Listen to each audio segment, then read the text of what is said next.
Bismillahirrahmanirrahim. Kali ini gue ngundang dan ngobrol sama Dani. Dia vokalis band Adipati yang sedang eksis sekarang ini. Dia juga masih aktif di panggung hiburan. Sebagaimana dunia yang pernah gue gelutin puluhan tahun yang lalu, namun di tengah perjalanannya Allah beri gue keresahan dengan beberapa pertanyaan. Seperti, di dunia ini sebenarnya gue mau apa sih?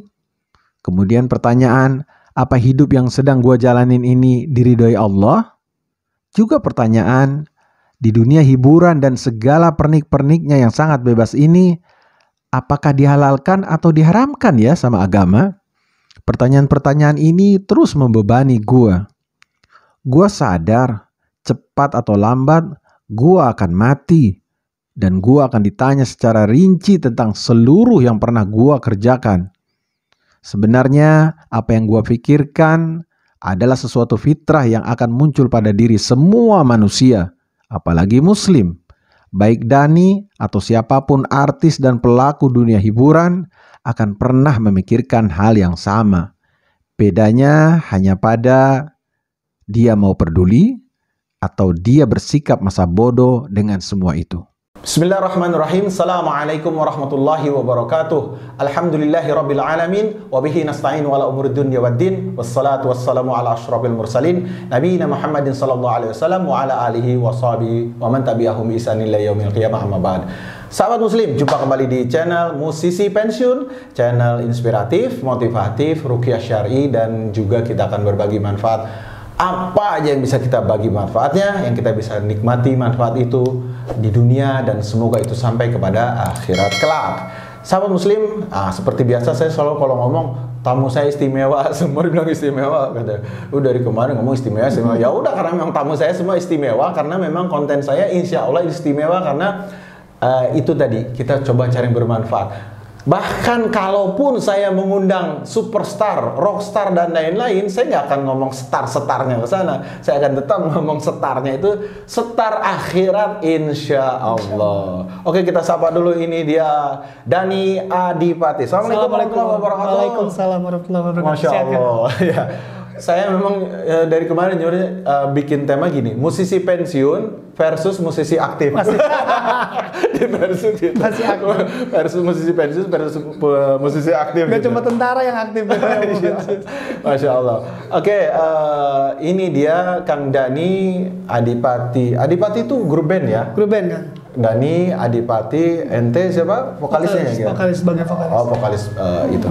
Baik sahabat muslim, cuman karena memang tema kita, dan saya sudah janji juga ke Kang Dani bahwa kita sekarang, saya akan mau eksplorasi dia. Kamu harus sudah siap, saya bilang. Saya akan eksplorasi kamu, bukan di dunia musik, tapi di duniamu yang mungkin kamu tidak akan nyangka. Out gitu. of the box. Out of the box gitu, saya bilang. Karena gitu. Ini tema insya Allah seputaran udah Sya'ban. Aduh, beberapa hari lagi kita akan masuk Ramadan, ke hari paling mulia, ke bulan paling mulia, di mana semua doa diijabah, dosa-dosa diampuni, neraka ditutup, tiap detiknya itu, aduh, masya Allah ya, sampai kita, makanya saya pun ingin mengisi si rocker-rocker ini, si banner-banner ini, si musician ini, saya akan tarik juga dia ke ngobrolin tentang keakhiratan, masya Allah. Oke, Kang Dani, begini, bentar lagi kan Ramadan nih, ya, oke, Ramadan. Tentu kalau kita hidup sampai hari ini sudah ngejalanin beberapa Ramadan. Betul. Bagi seorang Dani Adipati, makna Ramadan itu apa? Ramadan itu kalau sebenarnya buat saya pribadi ya kan ya, lebih pada ke momentum penghapusan dosa lah. Masya Allah. Ini kayak bukan jawaban musisi nih, masya Allah nih. Karena kalau pahala itu urusan Allah lah ya, yang menilai setiap kebaikan dan pekerjaan manusia. Tapi kalau dosa itu udah pasti kita kerjakan selama kita hidup, pasti ada dosa yang kita kerjain, ada dosa yang kadang ada yang khilafiyah, ada yang benar-benar kita sadar kita perbuat. Nah itu momen dimana saya pengen benar-benar ngapus dosa. Dan sekarang pun saya berbuat, kalau ada kebaikan perbuatan yang saya buat, bukan untuk mencari pahala sebenarnya. Saya ingin mengurangi dosa-dosa yang udah pernah saya buat itu. Masya Allah, subhanallah, demikian rendah hati, insya Allah sebuah poin bagus. agar ini tuh poin bagus insya Allah, sehingga insya Allah pintunya lebih terbuka hingga cahaya ini akan lebih banyak dan lebih besar untuk masuk ke jiwa Kang Dhani Adipati ini, Masya Allah. Oke, ada lagi selain makna Ramadan, selain penghapusan dosa tadi, mungkin makna Ramadan ini cukup besar ya? Apalagi kira-kira? Kalau selain penghapusan dosa, ingin lebih mengenal diri sendiri ya Kang ya, karena selama ini kan saya masih bukan tersesat ya, masih berada di jalan hidup yang bagi sebagian manusia, bagi sebagian orang abu-abu itu gitu ya? abu-abu, tabu. Nah, saya masih mau mencari tentang apa sih yang mau saya lakukan ke depannya? Apa sih yang mau saya perbuat? Amalan apa nanti yang bisa saya tinggalkan buat anak cucu saya? Terus apa ya? Banyak hal yang di Ramadan ini yang belum tentu bisa di tahun depan kita menghadapinya gitu. Masya Allah. Gue feeling nih Ustadz nih bentar lagi. Masya Allah nih. Bener nih. Masya Allah bener. Gue merinding juga. Feeling bentar lagi Ustadz. Ya Allah. Allahu Akbar. Masya Allah.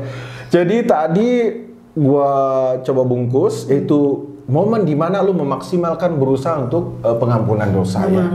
Yang berikutnya lu kontemplasi mungkin ya, perenungan.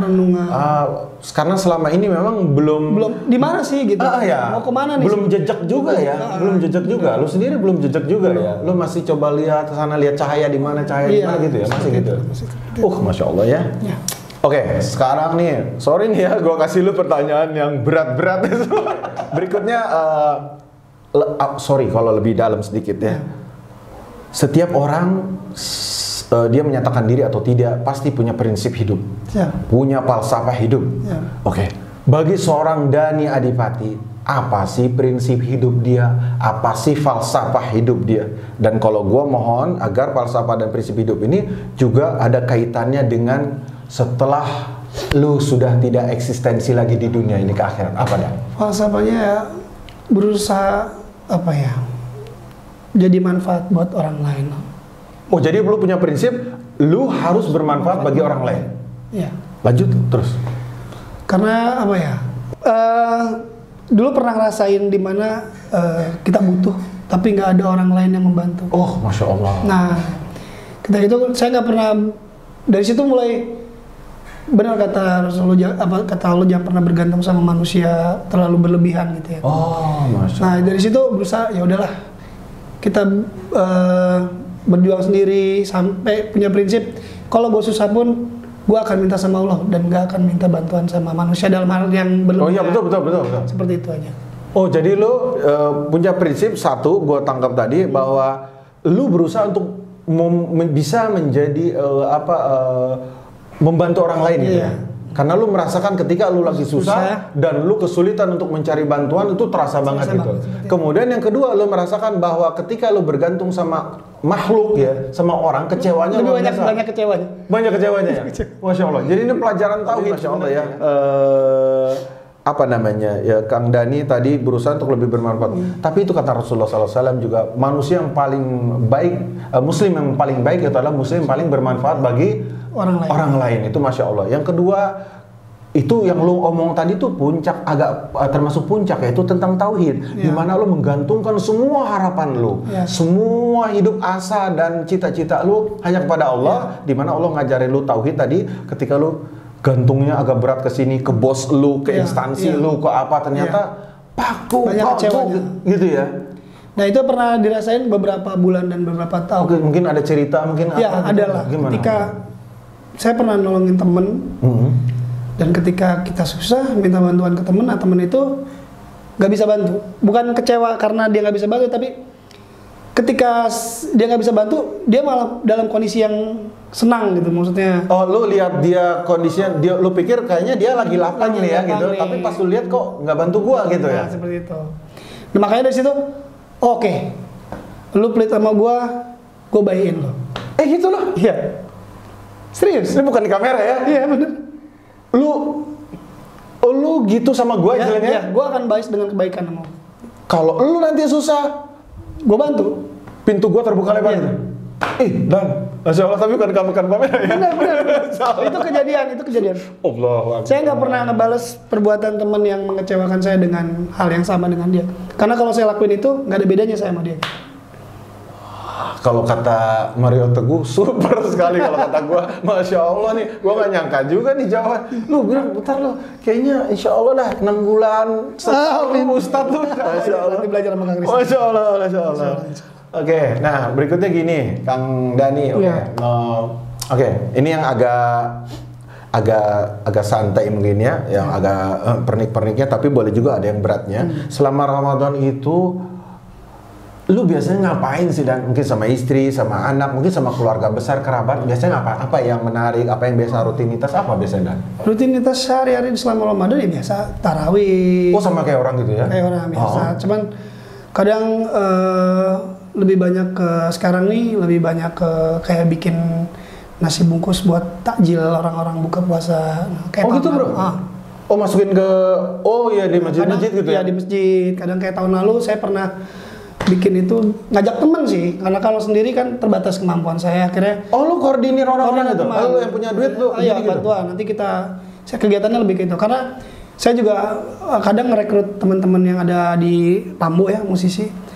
Buat patungan gitu ya? Patungan. Kita bikin sedekah nasi bungkus buat yang buka. Nanti kita bagi-bagi, dan itu ada seminggu sekali, dalam waktu sebulan tuh ada bisa 5-4 kali lah. 4-5 kali ya? Oh, saat itu diantaranya yang kegiatan sosial tadi, artinya lu kumpulin sama teman-teman gitu ya? Iya, seperti itu di satu masjid biasanya, atau kemudian ada beberapa biasa sih masjid? Di spot-spot lampu merah, di masjid. Karena kan orang yang pulang kerja tuh biasanya nggak sempet buka kan? Lu turun juga? Turun juga. Nanti kita bagian turun ya, gitu. Apa namanya kalau sahur on the road ya? On the road. Buka on the road kali. Takjil. Takjil on the road ya, sorry. Ya benar. gitu. Oke, itu sama teman-teman. Kalau sama istri sama anak biasa ngapain tuh kalau di rumah? Seperti biasa aja, sahur. Karena kan kalau di rumah ya paling ngajarin anak buat puasa, kadang ya baik setengah hari dulu gitu kan, biasa anak kecil kan. Nguatin juga ya? Dulu gitu. Suka ngajarin mungkin yang baik-baik, adab-adab gitu kan anak-anak. Ada pasti, kalau itu pasti saya ngajarin gimana caranya bicara sama orang tua bersikap baik gitu ya.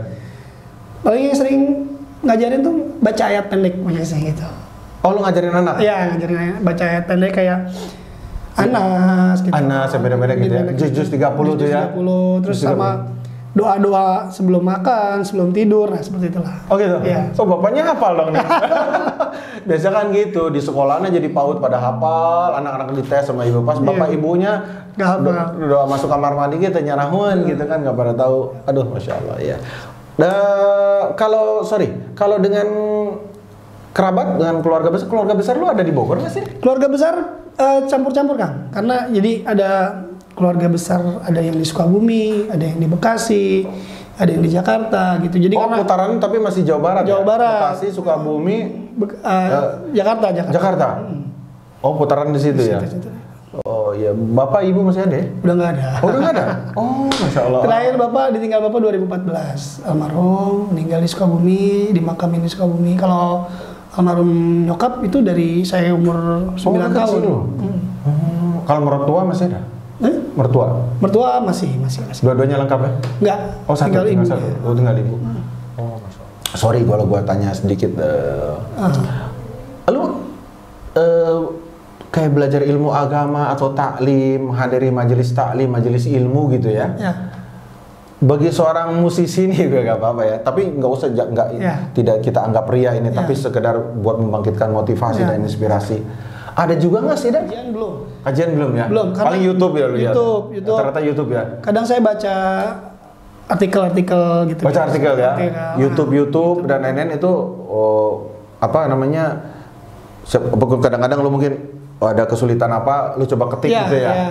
Ntar keluar petunjuknya. Apa sih hukumnya ini, apa hukumnya beberapa ini, waktu yang lalu sempat mau ikut sama temen kajian, cuman karena berbenturan, itu kan malam, dan saya musisi yang kerjanya malam. Nah, kayak musisi malam memang. bentrok kadang sama kerjaan. Aduh, Kadang kalau kita bisa sempetin, ya sempetin. Kadang Semoga ya, gue doain semoga ya Allah kan maha kuasa, maha mudah bagi Allah untuk memudahkan langkah lu ke majelis ilmu dan lain-lain, karena memang tidak ada persyaratan terpenting menuju keselamatan hidup dunia dan akhirat, melainkan seseorang itu mesti wajib paham ilmu agama, dan setelah ilmu agama itu tidak mungkin ditempuh, yang terbaiknya adalah melangkahkan kaki ke majelis taklim. Gini, lu apa hal besar yang sedang lu impikan sekarang tuh apa, Dan? Impikan itu sebenarnya banyak ya. Cuman yang mengkerucut yang mungkin prinsipil kali ya. Lebih ke apa ya? Kedepannya tuh pengen hidup tenang aja, Kang. Masya Allah. Endingnya mau begitu ya, dari lu cita-cita lu masukin di satu kain, terus lu peres keluarnya pengen hidup tenang aja. Pengen hidup tenang? Karena saya pernah ngalamin di atas dan pernah ngalamin di bawah ya, dalam hidup tuh. Ketika di bawah hidup tenang enak, walaupun kita susah, kita nggak ada masalah ya, enjoy aja. Lu bilang tadi barusan lu merasa tenang, padahal saat itu lu kalau mau dihitung harta, materi atau apa, lu lagi kurang. Tapi ketika nggak ada masalah, ya hidup kita syukurin aja. Emang harus lagi di bawah, ya udah nikmatin, jalanin. Dan saya pernah lagi ada di atas secara materi, finansial ada, bukan lebih ya, ada. Saya mau beli apa bisa, saya mau pengen apa kebeli gitu. Cuman ketika ada masalah, banyak masalah, nggak tenang, nggak enak. Jadi setelah saya simpulkan, hidup itu butuh ketenangan ternyata. Karena kalau kebahagiaan kan sesaat ya, kita bahagia hari itu doang, kita bahagia sesaat. Kadang nanti ada masalah, sedih lagi. Tapi kalau tenang, insya Allah tenang sendiri udah pasti akan menjadikan bahagia ya. Gitu. Kayak gitu. Subhanallah. Banyak orang kaya yang punya duit lebih, tapi hidupnya nggak tenang. Punya suami, punya istri cantik, tapi punya yang sian dicaplok ke batur deh, pokoknya gitu. Seperti itu. Jadi yang saya pengen sekarang cuman kedepannya, ya udah tenang, ngejalanin hidup tenang tanpa ada masalah. Yang setiap hidup pasti ada masalah. Tapi gimana kita menyikapinya itu aja. Setiap hidup pasti punya masalah dan bagaimana menyikapinya, dan lu berarti harus mempunyai formulasi dalam menyikapinya sehingga perasaannya nanti tenang. Jadi kan? tenang. Jadi insya Allah gini, tiap ada masalah udah, oh lagi ditegur, oh lagi diuji, udah itu aja. Ini cakep nih, gini nih, Masya Allah. Kayak gitu, saya sering kayak gitu. Kemarin sakit, sempat masuk rumah sakit kena serangan jantung. Oh ini, Allah serangan jantung. Iya, Allah lagi negur nih. Alhamdulillah saya bersyukur, ngerem. Karena sebelum saya kena serangan jantung, hidup saya yang liar, sampai ninggalin sholat, sampai udah Masya Allah ada dosa lah. Allah, mana contoh-contoh bro ini Ramadan ya Allah. Nah sampai dari situ ditegur, sedikit-sedikit saya mencoba apa sih nih yang salah dalam diri gue nih. Apa sih nih yang harus diperbaiki, apa sih nih yang harus dicapai kan ke depannya seperti apa. Pelan-pelan ngejauhin diri dari kehidupan yang toksik, Kang. Kehidupan yang toksik tadi lu pelan-pelan tarik pelan-pelan ya. Yang tadinya saya suka nongkrong malam, bergaul sama teman-teman di kafe tiap pulang, sekarang saya jauhin. Pulang kerja beres nyanyi, saya pulang. Jadi seperlunya, saya keluar cuman yaudah nyari uang, dapat uang pulang. Jadi lu butuhnya duit, ya udah. Tapi gaya hidup lu tinggalin. Saya tinggalin, biasa bergaul sama teman-teman yang tahu sendiri dunia malam. Ya tahu lah, kenapa kita harus berbicara. Kita keluar dari situ pelan-pelan sampai akhirnya. Dulu saya sering, saya terbuka aja ya, biar suka main perempuan, ibaratnya gitu. Sekarang sedikit-sedikit udah malas. Mau ada yang genit dikit, udah malas ngeladenin hal-hal seperti itu. Malas juga disebabkan lu tahu ternyata ini punya impact. Nah itu. Impactnya secara iman lu tahu ini langsung lu connect ke atas ya. Terus saya suka ngebohong antara perempuan satu. Sekarang udah nggak bisa ngebohong saya. Mau ngebohong tuh malas. Ngapain udah jadi penyakit dah ibaratnya gitu kalau kata Rasulullah bilang. Makanya udah hal-hal yang toksik dulu saya tinggalin. Merubah dirinya dengan hal itu, bergaul. Bener kata itulah obat hati. Bergaul dengan orang-orang soleh. Nah itu. Setidaknya kalaupun saya belum bisa bergaul dengan orang soleh, saya menghindari orang-orang yang tidak. Masya Allah. Cakep amat tuh omongan. Iya. belum intens sama orang yang soleh, tapi gue paling tidak gue harus lebih keras menjauhi dari lingkungan yang tidak kondusif, ya, mudorot tadi, mudorot. Bener lu, mudah-mudahan nih 6 bulan, 12 bulan getting better nih, Masya Allah nih, jenggot mulai panjang. Ini wajahnya aja gue lihat sekarang lebih apa ya gitu. Lu nggak pakai kosmetik kan, nggak? Seolah lebih Gitu insya Allah aja. ya, mudah-mudahan. Dulu gitu masih saya udah lama terakhir sakit, hampir nyaris nggak pernah baca Quran. Oh, Nyaris kan, kecuali malam Jumat baca Yasin aja udah sebas. terus sholat juga ninggal kali ya? Ya, bolong-bolong lah ya. Oh, bolong-bolong. Terus saya kerjain zuhur, asarnya kelewat, maghribnya kerjain gitu, isanya kelewat, subuhnya seperti itulah. Sekarang pelan-pelan udah mulai maksain, karena kan sesuatu kalau nggak dipaksakan itu nggak akan terbiasa kan. Akhirnya saya sekarang punya prinsip 1 hari minimal saya baca 3 ayat minimal. Insya Allah. Minimal kan gitu. Kalau sempat ya bisa 4 sampai 5 ayat gitu kan, kayak Ar-Rahman. Lu baca artinya juga mungkin kan? Ya, sedikit-sedikit lah. Iya. Enggak semua enggak. Tapi itu saya biasain. Minimal saya sehari harus ada yang saya baca gitu. Masya Allah. Ya. Seperti itu pelan-pelan. Nah, dari sakit titik balik hidup Itu saya. sorry gue tanya ya. Ini kan kelihatannya loncatannya agak cukup besar sepanjang sejarah hidup lu ya. Iya, ini ya? bener. Ba'da sakit. Ada sakit. Jadi kayak sebenarnya sebelum sakit udah ada niatan mau merubah sikap. Oh, udah gini dipukul sama sakit. Nah, diingetin lagi sampai saat ini. Dulu sebelum hal itu terjadi, saya selalu pulang sebelum subuh, azan subuh tuh saya baru pulang. Ketika orang beranjak ke masjid, saya baru pulang ke rumah, Kang. Dan gak sholat, tidur karena masih pengaruh alkohol segala macam. Nah, itu dulu itu ya.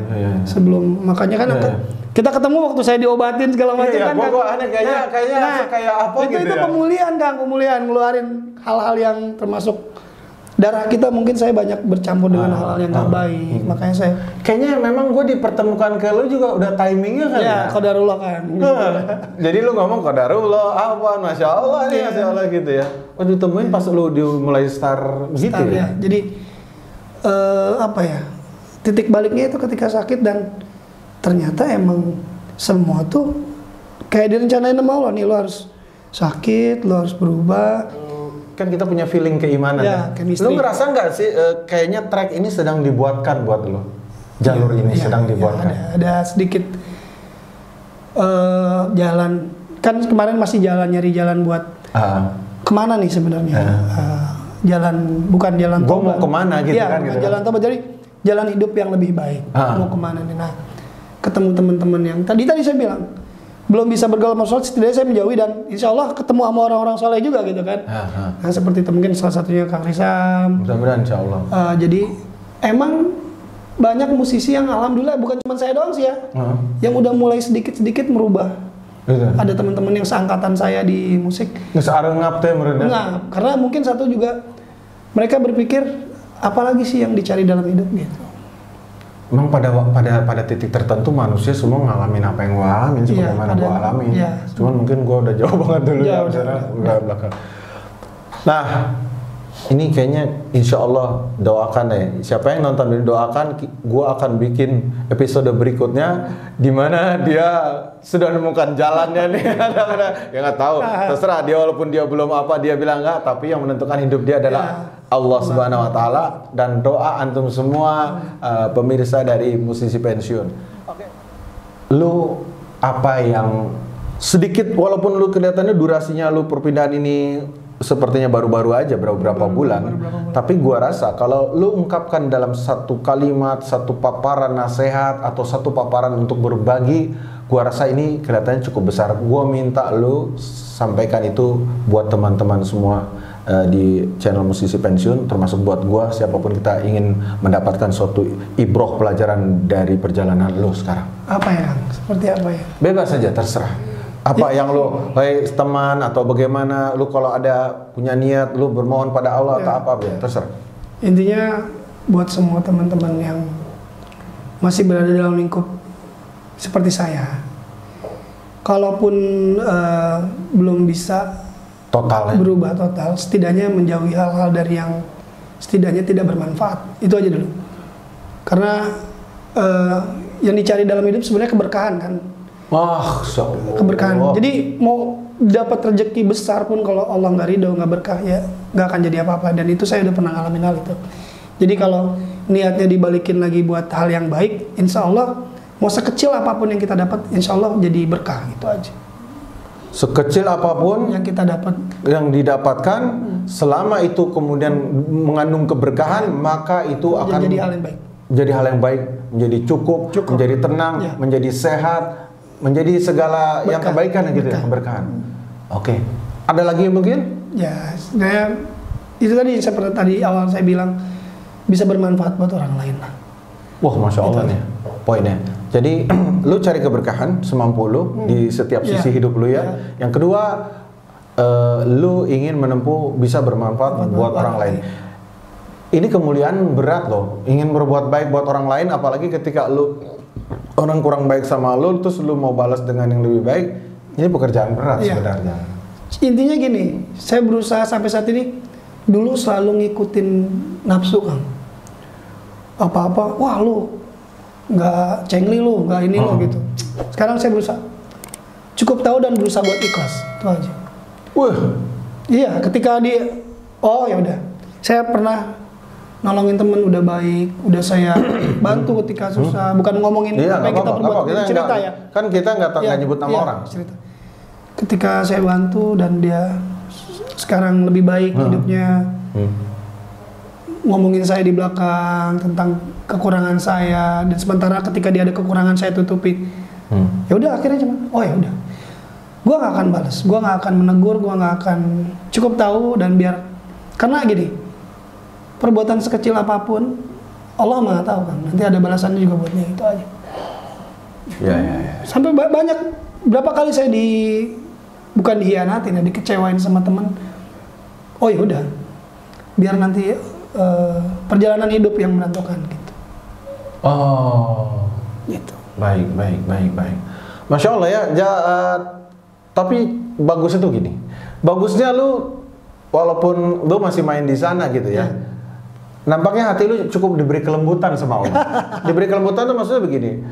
Lu menyikapi berbagai fenomena yang terjadi itu cukup bijak. Gitu. Sahabat Muslim, Masya Allah. Sebenarnya ekspektasi saya tidak seperti ini sama Dhani Adipati, tapi nampaknya semoga ini adalah sebuah sinyal dari Allah bahwa teman saya ini insya Allah besok juga akan bikin channel, mungkin musisi hijrah atau musisi bertobat atau musisi baik-baik. Musisi baik-baik, musisi yang apalah gitu yang lebih baik, insya Allah. Semoga kita doakan ya semua ya buat Dhani Adipati lebih baik bagi dirinya, lebih baik keluarga besarnya, lebih baik anak-anak dan keturunannya, dan kita juga semua mendapatkan kebaikan.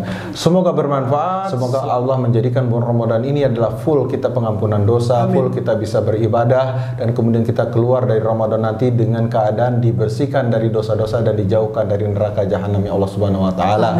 Barakallahu fikum. Wassalamualaikum warahmatullahi wabarakatuh.